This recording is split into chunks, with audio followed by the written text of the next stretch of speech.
ಎಲ್ಲರಿಗೂ ನಮಸ್ಕಾರ ಸ್ನೇಹಿತರೆ. ಆಸ್ಟ್ರೇಲಿಯಾದಲ್ಲಿ ರೋಕೋ ವೃತ್ತಿ ಜೀವನದ ಕೊನೆಯ ಪಂದ್ಯ.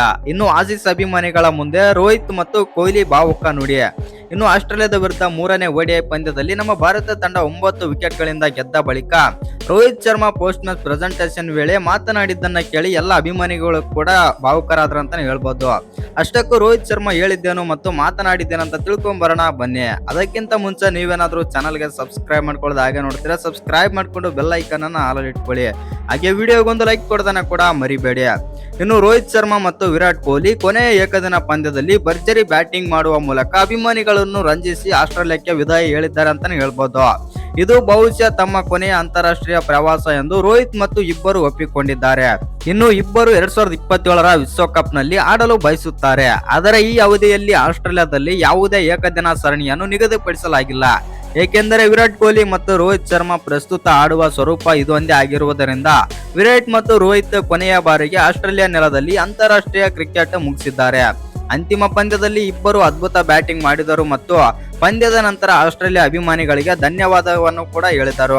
ಇನ್ನು ಸಿಡ್ನಿಯಲ್ಲಿ ನಡೆದ ಅಂತಿಮ ಏಕದಿನ ಪಂದ್ಯದಲ್ಲಿ ರೋಹಿತ್ ಶರ್ಮಾ ಶತಕ ಗಳಿಸಿದರೆ ವಿರಾಟ್ ಕೊಹ್ಲಿ ಅಜೇಯ ಅರ್ಧ ಶತಕದೊಂದಿಗೆ ಫಾರ್ಮ್ಗೆ ಬಂದರಂತಾನೆ ಹೇಳ್ಬೋದು. ಇನ್ನು ನಮ್ಮ ಭಾರತ ತಂಡ ಮೂರನೇ ODI ಪಂದ್ಯದಲ್ಲಿ ಗೆದ್ದ ಬಳಿಕ ರೋಹಿತ್ ಶರ್ಮಾ ಏನೆಲ್ಲ ಮಾತನಾಡಿದ್ದಾರೆ ಅಂತ ನೋಡೋದಾಯ್ತು ಅಂತಂದ್ರೆ, ನಾನು ಇಲ್ಲಿಗೆ ಬರುವುದನ್ನು ಯಾವಾಗಲೂ ಇಷ್ಟಪಡುತ್ತೇನೆ ಮತ್ತು ಇಲ್ಲಿ ಕ್ರಿಕೆಟ್ ಆಡುವುದನ್ನು ನಿಜವಾಗಿಯೂ ಆನಂದಿಸುತ್ತೇನೆ. ಇದು 2008ರ ನೆನಪುಗಳನ್ನು ಮತ್ತೆ ನನಗೆ ತಂದಿತು ಮತ್ತು ಅಂದು ತುಂಬಾ ಮೋಜಿನ ಸಂಗತಿಯಾಗಿತ್ತು.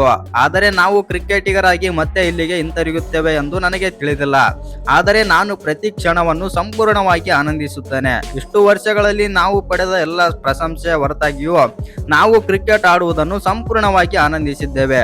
ಕಳೆದ 15 ವರ್ಷಗಳಲ್ಲಿ ಏನಾಯಿತು ಎಂಬುದು ಮರೆತು ಬಿಡಿ ಮತ್ತು ನಾನು ಯಾವಾಗಲೂ ಇಲ್ಲಿ ಆಡಲು ಇಷ್ಟಪಡುತ್ತೇನೆ ಮತ್ತು ವಿರಾಟ್ ಕೂಡ ಇಷ್ಟಪಡುತ್ತಾರೆ ಎಂದು ನಾನು ಭಾವಿಸುತ್ತೇನೆ ಮತ್ತು ಥ್ಯಾಂಕ್ ಯು ಆಸ್ಟ್ರೇಲಿಯಾ ಎಂದು ತಿಳಿಸಿದ್ದಾರೆ ಅಂತ ಹೇಳ್ಬೋದು ರೋಹಿತ್ ಶರ್ಮಾ. ಇನ್ನು ಇದೇ ಪಂದ್ಯದಲ್ಲಿ ವಿರಾಟ್ ಕೊಹ್ಲಿ ಕೂಡ ಸಖತ್ತಾಗಿ ಆಡ್ತಾರೆ ಮತ್ತು ವಿರಾಟ್ ಕೊಹ್ಲಿನೂ ಕೂಡ ಒಂದೆರಡು ಮಾತಾಡಿದ್ರೆ ಆಡ್ತಾರೆ. ಸತತ 2 ಡಕ್ಕೆಗಳ ನಂತರ ವಿರಾಟ್ ಕೊಹ್ಲಿ ಅರ್ಧ ಶತಕ ಸಿಡಿಸಿ ಅದ್ಭುತ ಕಂಬ್ಯಾಕ್ ಮಾಡಿದ್ದರು.